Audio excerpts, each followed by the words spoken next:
గలతీ పత్రిక 5:8 కూడా పౌలు ఏమంటాడంటే, ఈ ప్రేరేపణ మిమ్మును పిలుచుచున్న వాని వలన కలుగలేదు. ఏ ప్రేరేపణ? ఈ గలతీ సంఘము సత్య సువార్తను విడిచి భిన్నమైన సువార్త తట్టుకు తిరగటం అనేది, మనుషుల యొక్క తీయని మాటలకు ఆచారాల వైపు ఈ గలతీ విశ్వాసులు అటువైపు వారు తిరగటం అనేది, ఈ ప్రేరేపణ వారిని పిలిచిన దేవుని నుండి కలగలేదంట. ఎవరి నుండి కలిగింది? సాతాను నుండి కలిగింది. మీరు ఒక్కడు గుర్తుపెట్టుకోవాలి, ఆత్మీయ జీవితంలో దిగజారిపోయేటట్లుగా ప్రేరేపణ సాతానుడు ఇస్తాడు. ఆత్మీయ జీవితంలో బలము పొందుకొని ముందుకు వెళ్ళడానికి దేవుడు ప్రేరేపణ కలిగిస్తాడు.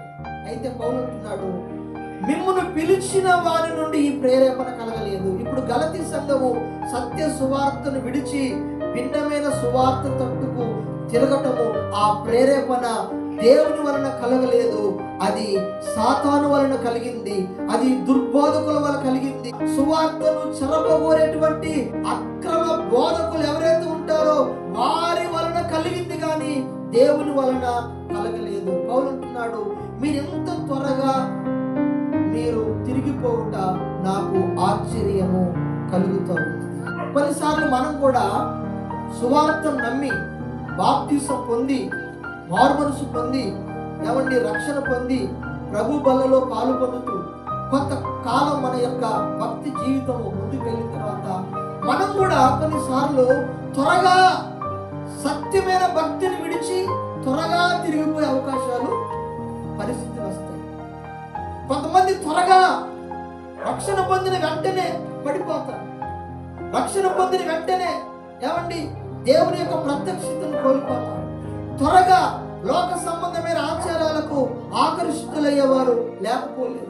త్వరగా దేవుణ్ణి విడిచి, దేవుని బిడ్డలారా, దేవునికి నచ్చినటువంటి మార్గంలో ఆ తట్టుగా తిరిగే వాళ్ళు లేకపోలేదు. పౌలు అంత కష్టపడి సంఘాన్ని కట్టి స్థాపించి వాళ్ళకి సత్య సువార్తను చెప్తే వాళ్ళు త్వరగా దేవుని సత్యమైన సువార్తను విడిచి వారు భిన్నమైన సువార్త తట్టుకు వారు త్వరగా తిరిగినట్లుగా దైవజనుడు ఆశ్చర్యం కలుగుతుంది, ఆయనకి వ్యక్తం చేస్తున్నాడు, బాధపడుతున్నాడు, వేదన పడుతున్నాడు.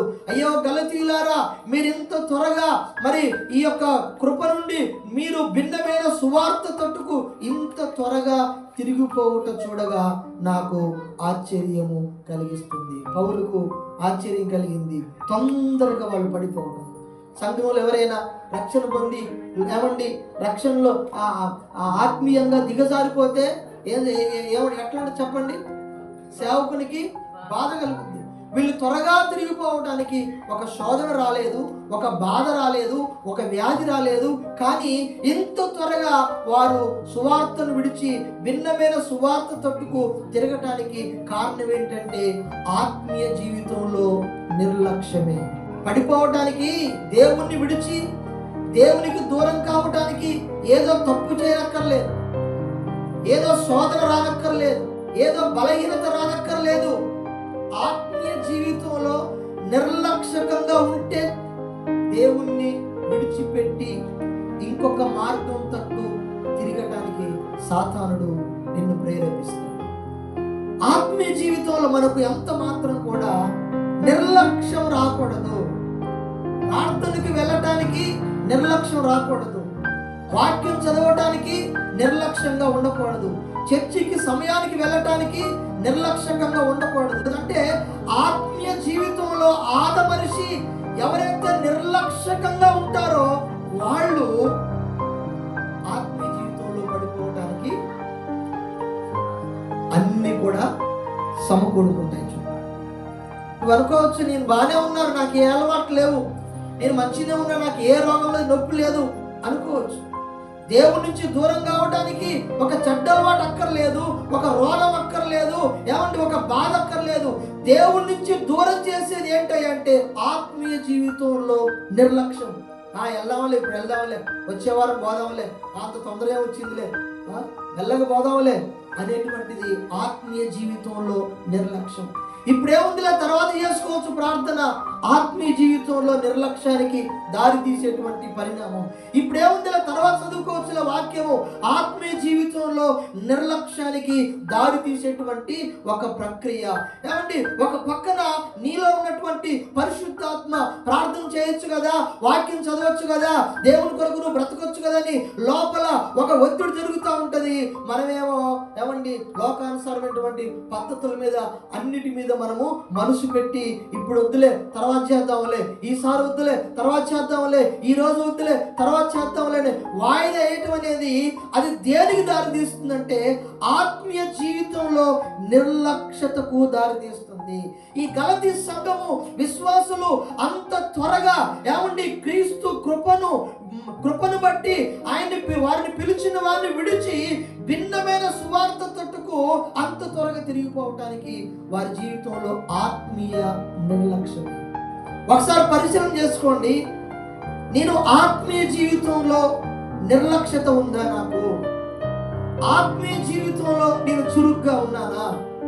ఆత్మీయ జీవితంలో గనక నీవు నిర్లక్ష్యకంగా ఉంటే ఏదో ఒక రోజు నిన్ను పిలిచినటువంటి దేవుణ్ణి విడిచి భిన్నమైన సువార్త తట్టుకు, ఏమంటే మనుషులు మాట్లాడే కమ్మలైన కబుర్లకు, ఏమంటే మనుషులు పాటిస్తున్నటువంటి ఈ లోక సంబంధమైన ఆచారాల వైపు ఒకరోజు తిరిగేటువంటి ప్రమాదం.